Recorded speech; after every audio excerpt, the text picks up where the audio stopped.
كامل هو يدي في السقله ومازال ما عرفش ربي، ما شاف والو. حياته كامله ماشي سقله معناتها الكفه، معناتها الابتلاءات نتاع الدنيا محاينها. ما دام الدنيا عراتك ووكلاتك وشرباتك ورقاتك وبكاتك وضحكاتك واحيانا يتماتك ودارت لك، هذا قدر الله ماشي الدنيا. قدر الله يدار لك هكذا. احنا نقولوا الدنيا لاننا نقولوا هذا الكلام يعني بدارجتنا. هو قدر الله، ربي حكمه الله دارت لك هكذا. هذا الشيء هذا كامل.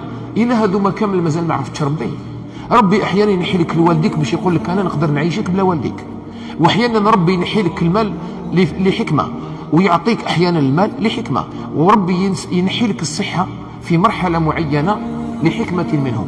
احيانا سمانه وانت طايح فراش مريض، سمانه كامله وانت مريض، وانت تقول والله غير دقدقت، والله غير شفت الموت.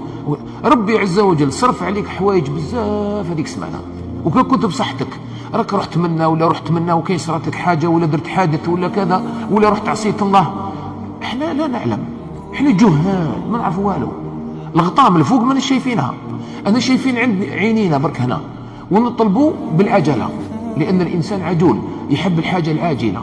انا يحبها الصحه دركا والدراهم دركا والعافيه دركا ومسقمه دركا، هكذا نحبوها احنا. بصح ربي عز وجل يعطي لي حكمه ويمنع لي حكمه ويرفع لي حكمه ويخفض لي حكمه سبحانه وتعالى.